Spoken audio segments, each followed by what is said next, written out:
અમારી સ્કૂલમાં પાયાની જે પ્રોબ્લેમ છે, પાણી, વોશરૂમ અને વગેરે બધું. અને સાહેબ મને પર્સનલી વારંવાર એક જ સવાલ પૂછે છે કે તારે ભણવાનું છે, નહીંતર નિશાળ બદલી જાય એટલી સત્તા મારામાં છે. આવી રીતે માનસિક ટોર્ચર મને તો કરે જ છે, પણ બધા વિદ્યાર્થીઓ નહીં કરે. બધા જ વિદ્યાર્થીઓ. જો છોકરો, મારું નામ જ્યોત્સનાબેન.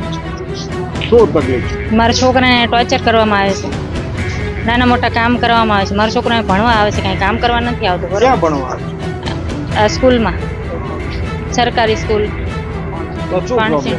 અહીંયા કામ કરે છે, સંડાસ બાથરૂમ સાફ કરવા, પાણી ભરાવા, પીવાના, અને ખાલી ખોટા ટોર્ચર કરે છે. કોણ ટોર્ચર? ભરત સાહેબ, પ્રિન્સિપલ. શું માંગે? વિદ્યાર્થીઓ બધા એમની બદલી માંગે. સુરેન્દ્રનગરના લીંબડી તાલુકાના પાણશીણા ગામથી સામે આવેલા દ્રશ્યો સરકારના ગુણવત્તાયુક્ત શિક્ષણના દાવાઓ સામે અનેક સવાલ ઊભા કરે છે. પાણશીણાની આ સરકારી માધ્યમિક શાળામાં આશરે 70 જેટલા વિદ્યાર્થીઓ અભ્યાસ કરે છે, પણ વિદ્યાર્થીઓનું કહેવું છે કે શાળામાં પીવાના પાણીની પૂરતી વ્યવસ્થા નથી અને બાથરૂમની પણ અપૂરતી સુવિધાના કારણે ખાસ કરી વિદ્યાર્થીનીઓને ભારે મુશ્કેલીનો સામનો કરવો પડી રહ્યો છે. સવાલ એ છે કે સરકાર શિક્ષણમાં ક્રાંતિના દાવા કરે છે, શિક્ષણ ક્ષેત્રે વિકાસની વાતો થાય છે, તો પછી એક સરકારી શાળામાં બાળકો માટે પીવાનું પાણી અને સ્વચ્છ બાથરૂમ જેવી પાયાની સુવિધા પણ કેમ ઉપલબ્ધ નથી? આ વિદ્યાર્થીઓ કોઈ એસી ક્લાસરૂમની માંગ નથી કરી રહ્યા, કે ના કોઈ મોંઘા સ્માર્ટ બોર્ડની માંગ કરી રહ્યા છે, કે પછી ના તો કોઈ વૈભવી ઇન્ફ્રાસ્ટ્રક્ચરની માંગ છે. આ વિદ્યાર્થીઓ માત્ર એટલું જ કહે છે કે પાણી આપો અને પૂરતા સ્વચ્છ બાથરૂમ આપો. પણ વાત માત્ર પાણી અને બાથરૂમ પૂરતી જ નથી. વિદ્યાર્થીઓ દ્વારા આચાર્ય સામે પણ ગંભીર આક્ષેપ કરાયા છે. વિદ્યાર્થીઓ અને વાલીઓનો આક્ષેપ છે કે તેમને લાંબા સમયથી વિવિધ મુશ્કેલીઓનો સામનો કરવો પડી રહ્યો છે અને તેમની સમસ્યાઓનું યોગ્ય નિરાકરણ લાવવાના બદલે તેમને ટોર્ચર કરવામાં આવે છે. એટલું જ નહીં, વિદ્યાર્થીઓ દ્વારા એવો પણ આક્ષેપ કરવામાં આવ્યો છે કે આચાર્ય તરફથી તેમને કામ કરવા માટે દબાણ કરાય છે. વાલીઓએ પણ આ પ્રકારના આક્ષેપ કર્યા હોવાનું સામે આવ્યું છે. શું કહેવું છે વાલીઓ અને વિદ્યાર્થીઓનું તે સાંભળો. અમારી સ્કૂલમાં પાયાની જે પ્રોબ્લેમ છે, પાણી, વોશરૂમ અને વગેરે બધું. અને સાહેબ મને પર્સનલી વારંવાર એક જ સવાલ પૂછે છે કે તારે ભણવાનું છે, નહીંતર નિશાળ બદલી જાય એટલી સત્તા મારામાં છે. અને આવી રીતે માનસિક ટોર્ચર મને તો કરે જ છે, પણ બધા વિદ્યાર્થીઓ નહીં કરે. બધા જ વિદ્યાર્થીઓ. જો છોકરો, મારું નામ જ્યોત્સનાબેન. શું તકલીફ છે? મારા છોકરાને ટોર્ચર કરવામાં આવે છે, નાના મોટા કામ કરવામાં આવે છે. મારા છોકરાને ભણવા આવે છે, કાંઈ કામ કરવા નથી આવતું. ક્યાં ભણવા આવે? સ્કૂલમાં, સરકારી સ્કૂલ. અહીંયા કામ કરે છે, સંડાસ બાથરૂમ સાફ કરવા, પાણી ભરાવા, પીવાના, અને ખાલી ખોટા ટોર્ચર કરે છે. કોણ ટોર્ચર કરે? ભરત સાહેબ, પ્રિન્સિપલ. શું માંગે? વિદ્યાર્થીઓ બધા એમની બદલી માંગે.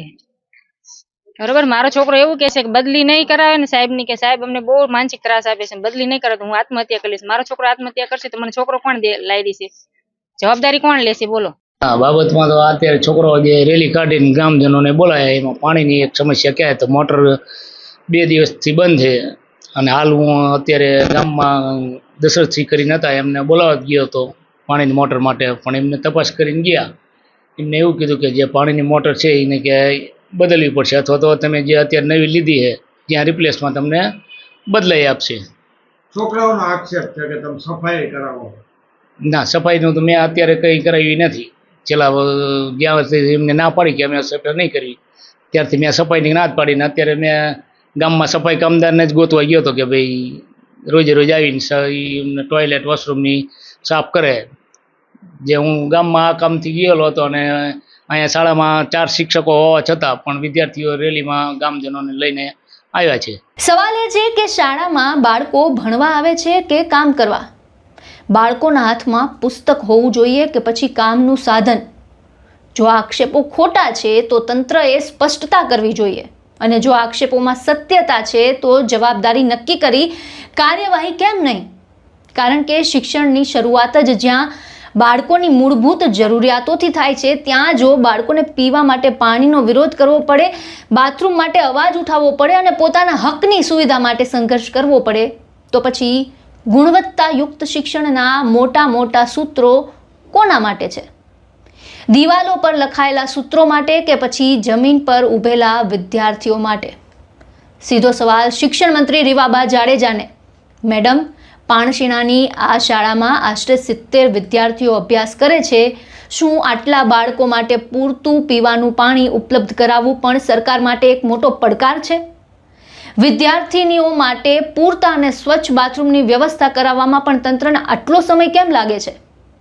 શું શાળાઓની વ્યવસ્થા માત્ર કાગળ પર જ તપાસવામાં આવે છે?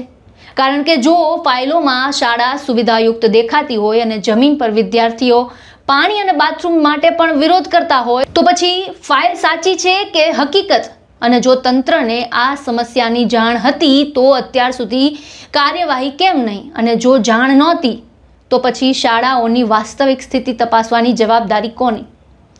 સવાલ આચાર્ય સામેના આક્ષેપોનો પણ છે.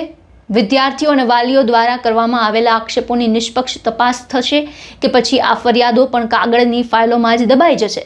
કારણ કે બાળકોને સુવિધા મેળવવા માટે રસ્તા પર કે શાળાના પરિસરમાં અવાજ ઉઠાવવો પડે અને ત્યારબાદ જ તંત્રની આંખ ખુલે તો આ શિક્ષણ વ્યવસ્થાની સફળતા નહીં, વ્યવસ્થાની આખી નિષ્ફળતાનો અરીસો છે. બેટી બચાવો, બેટી પઢાઓના નારા ખૂબ સુંદર લાગે છે, પણ દીકરીઓને ભણવા માટે શાળામાં સુરક્ષિત અને સ્વચ્છ બાથરૂમ પણ ના મળે તો પછી આ નારો માત્ર ભાષણોમાં જ સારો લાગે. હવે જરૂર છે મોટી જાહેરાતોની નહીં પણ જવાબદારી નક્કી કરવાની.